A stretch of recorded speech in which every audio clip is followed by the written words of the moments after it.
வணக்கம். மதிமுகம் செய்திகள். இன்றைய முக்கிய நிகழ்வுகளை பார்ப்பதற்கு முன்பாக தலைப்பு செய்திகளை பார்க்கலாம்.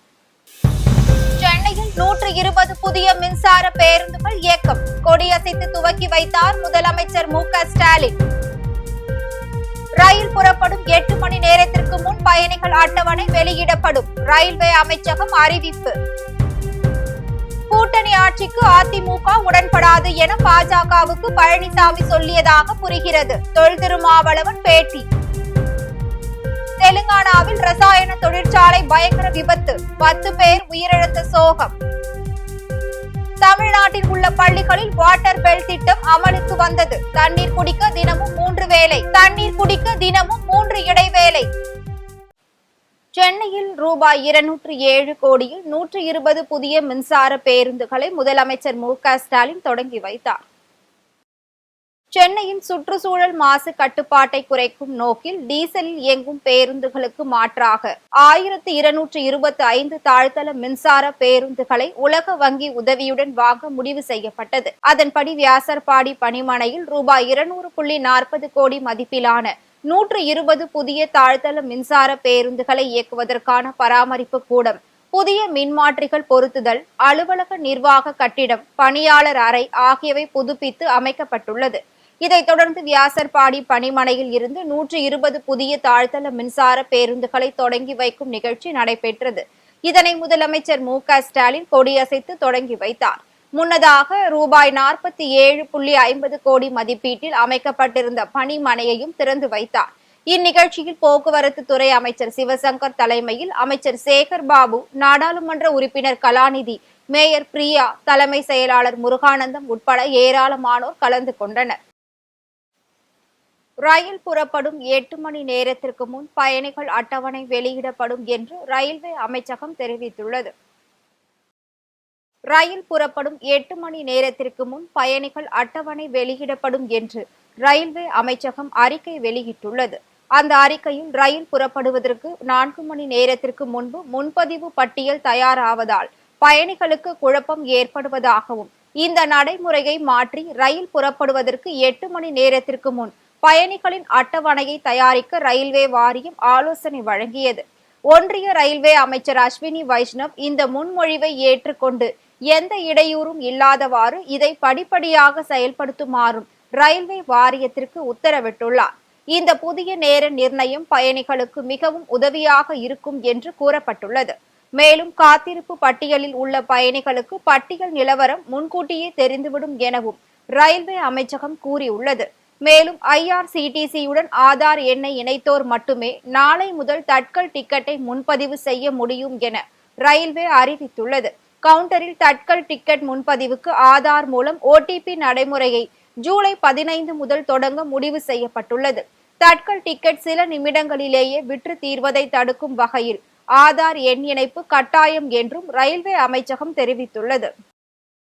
கூட்டணி ஆட்சிக்கு அதிமுக உடன்படாது என எடப்பாடி பழனிசாமி பாஜகவிற்கு சொல்லியது போல் இருப்பதாக தொல் திருமாவளவன் தெரிவித்துள்ளார். தமிழ்நாட்டையே உலுக்கிய மேலளவு சாதிய படுகொலை சம்பவம் அரங்கேறி 28 ஆண்டுகள் நிறைவு பெற்றுள்ளது.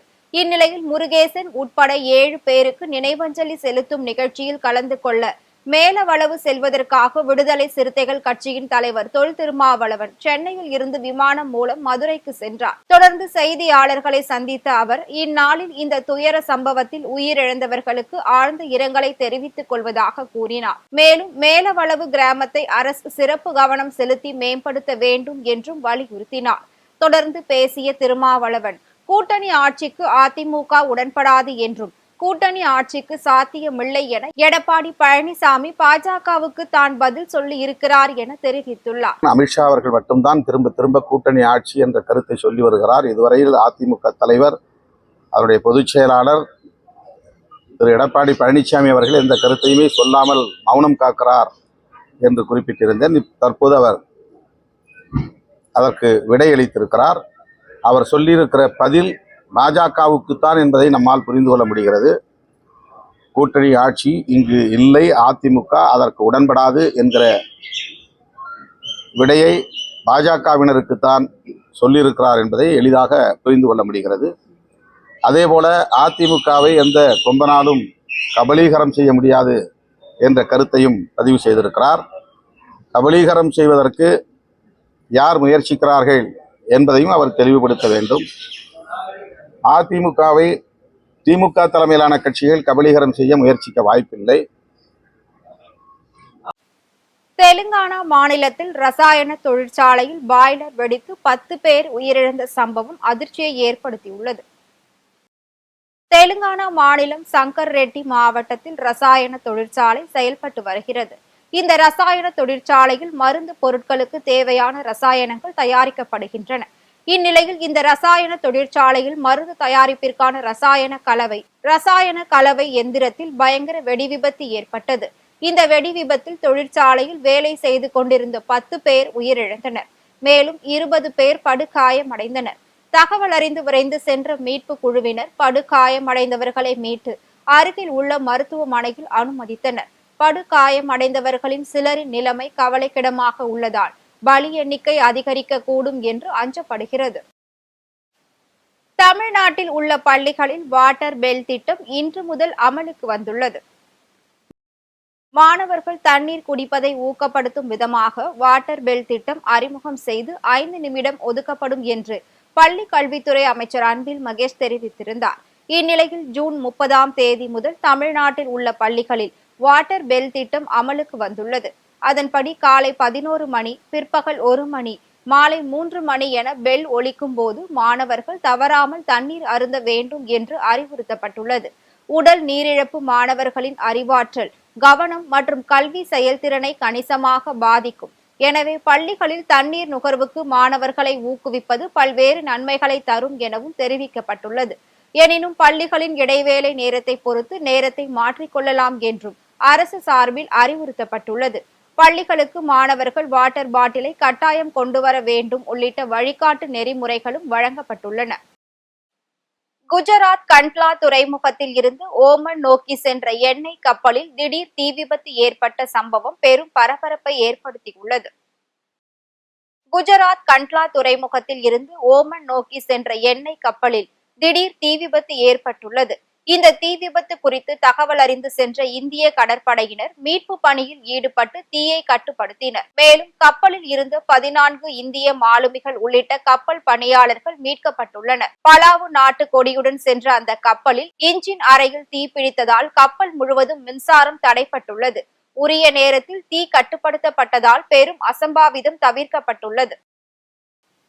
திருப்பத்தூர் மாவட்டம் வாணியம்பாடி அருகே 630 கிலோ குட்கா உள்ளிட்ட போதைப் பொருட்களை காவல்துறையினர் பறிமுதல் செய்தனர்.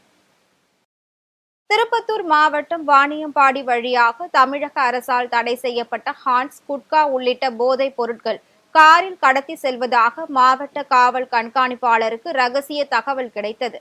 அதன் பேரில் நெக்குந்தி சுங்கச்சாவடி அருகே காவல்துறையினர் வாகன சோதனையில் ஈடுபட்டிருந்தனர். அப்போது பெங்களூரில் இருந்து வேலூர் நோக்கி சென்ற மினி வேனை நிறுத்தி சோதனை செய்த போது சுமார் 5 லட்சம் மதிப்பிலான குட்கா பொருட்களை பதுக்கி வைத்திருந்தது கண்டறியப்பட்டது. இதனைத் தொடர்ந்து கடத்தலில் ஈடுபட்ட ஆம்பூர் பகுதியை சேர்ந்த விக்னேஷ் மற்றும் வேலூர் சத்துவாச்சாரி பகுதியை சேர்ந்த சரவணன் ஆகிய இருவரை கைது செய்து அவர்களிடம் இருந்த 630 கிலோ குட்கா பொருட்களை காவல்துறையினர் பறிமுதல் செய்தனர். தொடர்ந்து இருவர் மீதும் வழக்கு பதிவு செய்து நீதிமன்றத்தில் ஆஜர்படுத்தி சிறையில் அடைத்தனர். ராணிப்பேட்டை மாவட்டம் கீழ் விஷாரம் அருகே திரௌபதி அம்மன் கோவில் தீமிதி திருவிழா கோலாகலமாக நடைபெற்றது. கீழ் விஷாரத்தில் உள்ள ராசாத்துபுரம் கிராமத்தில் மிகவும் பழமை வாய்ந்த ஸ்ரீ திரௌபதி அம்மன் கோவில் விழாவை ஒட்டி அர்ஜுனன் தபசு மற்றும் துரியோதனன் படுகளம் உள்ளிட்ட நிகழ்ச்சிகள் நடைபெற்றது. இதனை அடுத்து நடைபெற்ற தீமிதி திருவிழாவில் ஆயிரக்கணக்கான பக்தர்கள் கலந்து கொண்டு அக்னி குண்டத்தில் இறங்கி தீமிதித்து தங்களது நேர்த்தி கடனை செலுத்தினர். இதில் பாமக மாநில துணைத் தலைவர் இளவழகன் உள்ளிட்ட திரளான பொதுமக்கள் பங்கேற்றனர். திருப்பத்தூர் மாவட்டம் ஏலகிரி மலையில் கோடை விழா வெகு விமர்சையாக நடைபெற்றது. திருப்பத்தூர் மாவட்டம் ஜோலார்பேட்டை அருகே ஏழைகளின் ஊட்டி என அழைக்கப்படும் ஏலகிரி மலையில் ஆண்டுதோறும் கோடை விழா நடைபெறுவது வழக்கம். கடந்த 2018ஆம் ஆண்டு நடைபெற்ற இந்த கோடை விழா 6 ஆண்டுகளுக்கு பிறகு தற்போது நடைபெற்றது. இந்த கோடை விழாவை பொதுப்பணித்துறை அமைச்சர் ஏவா வேலு சுற்றுலாத்துறை அமைச்சர் ராஜேந்திரன் ஆகியோர் ரிப்பன் வெட்டி தொடங்கி வைத்தனர். முன்னதாக அமைச்சர்களுக்கு மயிலாட்டம், கோலாட்டம் மற்றும் மேளதாளம் முழங்க சிறப்பான வரவேற்பு அளிக்கப்பட்டது. மேலும் கோடை விழாவில் பொதுமக்களின் பார்வைக்காக அமைக்கப்பட்டிருந்த அனைத்து இடங்களையும் அமைச்சர்கள் ஏவா வேலு, ராஜேந்திரன் ஆகியோர் நேரில் பார்வையிட்டனர். இதில் திருப்பத்தூர் மாவட்டம் ஆட்சித்தலைவர் சிவ சவுந்தரவள்ளி, ஜோலார்பேட்டை சட்டமன்ற உறுப்பினரும் திருப்பத்தூர் திமுக மாவட்ட செயலாளருமான தேவராஜ், திருப்பத்தூர் சட்டமன்ற உறுப்பினர் நல்லதம்பி, ஆம்பூர் சட்டமன்ற உறுப்பினர் விஸ்வநாதன் மற்றும் துறை சார்ந்த அதிகாரிகள் பலரும் கலந்து கொண்டனர். விருதுநகர் மாவட்டம் ஸ்ரீவில்லிபுத்தூர் ஸ்ரீ பெரிய மாரியம்மன் கோவில் கும்பாபிஷேக விழா யாகசாலை பூஜையுடன் தொடங்கியது. ஸ்ரீவில்லிபுத்தூரில் உள்ள பழமை வாய்ந்த ஸ்ரீ பெரிய மாரியம்மன் திருக்கோவிலில் சுமார் 25 ஆண்டுகளுக்கு பின்பு தற்போது மீண்டும் கும்பாபிஷேகம் நடைபெற உள்ளது. இதனை முன்னிட்டு கோவிலின் வளாகத்தில் கும்பாபிஷேக விழா முதல் கால பூஜையுடன் தொடங்கியது. இதனை அடுத்து ஜூலை 2ஆம் தேதி 4ஆம் கால யாக சாலை பூஜை துவங்கி ஸ்ரீ பெரிய மாரியம்மன் மற்றும் பரிவார மூர்த்திகளுக்கு மகா கும்பாபிஷேகம் நடைபெற உள்ளது. அதனைத் தொடர்ந்து மூலவருக்கு சிறப்பு அபிஷேகம் மற்றும் மகா தீபாராதனை நடைபெறுகிறது. கும்பாபிஷேகத்திற்கான ஏற்பாடுகள் திருக்கோவில் நிர்வாகம் சார்பில் சிறப்பாக செய்யப்பட்டுள்ளது. ஸ்ரீ பெரிய மாரியம்மன் திருக்கோவில் கும்பாபிஷேகத்திற்கு ஏராளமான பக்தர்கள் வருகை தர உள்ளதால் உரிய பாதுகாப்பு நடவடிக்கை எடுக்கப்படும் என்று காவல்துறை தரப்பில் தெரிவிக்கப்பட்டுள்ளது.